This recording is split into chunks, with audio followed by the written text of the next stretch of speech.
नमस्कार साथियों। आज है 22 मई और मार्केट में आज सिल्वर कंसोलिडेशन फेज में है। $76 के ऊपर ट्रेड हो रहा है। गोल्ड की बात करें तो गोल्ड $4500 के ऊपर ट्रेड हो रहा है। साथियों, जिस तरह से आरबीआई ने पिछले कुछ दिनों में तमाम डिसीजंस लिए हैं, उसके बाद रुपए में मजबूती देखने को मिल रही है। रुपया अभी 95 आ गया है डॉलर के खिलाफ, जो पिछले कई सेशन से 97 के ऊपर चला गया था। अब 95 मतलब ₹2 से ज्यादा की मजबूती वहां पे देखने को मिल रही है। साथ के साथ अगर ऑयल की बात करें तो WTI $100 के नीचे आ गया है और ब्रेंट ऑयल की बात करें तो $103 के आसपास ट्रेड हो रहा है। तो वहां पे गिरावट ज्यादा है ऑयल में। उसके पीछे का रीजन है अमेरिका और ईरान में यहाँ एग्रीमेंट होता हुआ दिखाई दे रहा है। तमाम मुद्दों पे बातें बनती हुई दिखाई दे रही हैं। आने वाले टाइम पे वहां पे पीस हो सकता है।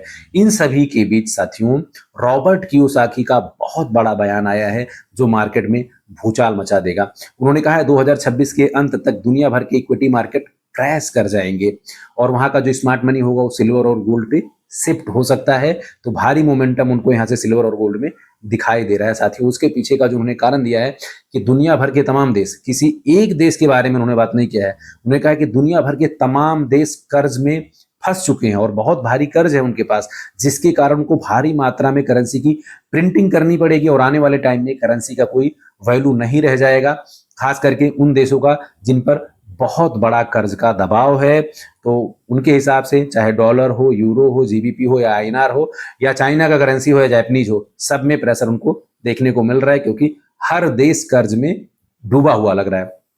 साथियों, इसके अलावा उन्होंने बोला है कि सिल्वर और गोल्ड में मोमेंटम बना रहेगा और सबसे हाईएस्ट रिटर्न देने वाले ये दो कमोडिटीज रहेंगे। अगर पिछले एक साल की बात करें तो सिल्वर ने 178% से ज्यादा का रिटर्न दिया है। 6 महीने में 50 से ज्यादा परसेंट का रिटर्न दिया है। गोल्ड भी लगभग 48 से लेकर के 53% का रिटर्न एक साल में दिया है।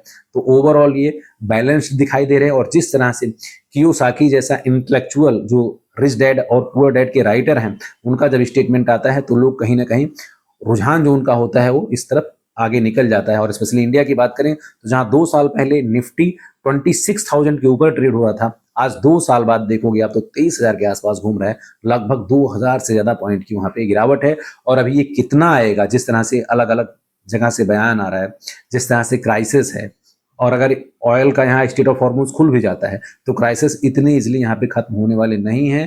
तो मार्केट पे कहीं ना कहीं जबरदस्त तरीके का प्रेशर है और 2026 देखना बहुत ही यहाँ पे इंटरेस्टिंग होगा कि कितना क्रैश और आना अभी बाकी है।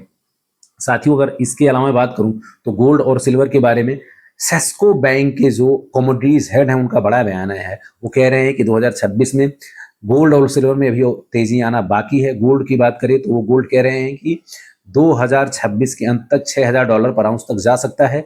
यहां से अभी भी 25 से 30% की तेजी आनी बाकी है। सेम बात उन्होंने सिल्वर के बारे में बोली है। सिल्वर के बारे में उन्होंने कहा जिस तरह से चाइना प्रीमियम में ट्रेड कर रहा है, अगर मैं आज भी सिल्वर की बात करूं तो सिल्वर $86 के ऊपर चाइना में ट्रेड हो रहा है। जहां ग्लोबल मार्केट में सिल्वर 76 77 पे ट्रेड हो रहा है, वहीं चाइना में अगर बात आप करोगे तो 86 के ऊपर ट्रेड हो रहा है। उनके हिसाब से चाइना बहुत बड़ा प्रोड्यूसर है, चाइना बहुत बड़ा कंज्यूमर है और आने वाले टाइम में चाहे ईवी व्हीकल्स हो, सोलर पैनल हो या डिफेंस इक्विपमेंट हो या फिर रिन्यूएबल एनर्जी हो या फिर आपका ग्रीन एनर्जी हो, इन सब में हायर साइड डिमांड रहेगा। और अगले एक साल तक जिस तरह से सप्लाई टाइट है, डिमांड में 30 से 40% का और इजाफा आने वाला है। तो 25 से 30% उनके हिसाब से सिल्वर भी यहाँ से बढ़ सकता है और $100 के पार जा सकता है 2026 के अंत तक। तो ओवरऑल सिचुएशन अगर मैं 10 साल का भी देखूं तो सिल्वर जहां आज के 10 साल पहले 30 से 35,000 आईएनआर पर केजी था और 2026 और 25 के अंत और 2026 के शुरुआती में वो 4 लाख आईएनआर पार कर गया। गोल्ड की बात करें तो गोल्ड लगभग 25 से 30,000 के बीच में था पर 10 ग्राम और अभी 2 लाख पार कर गया।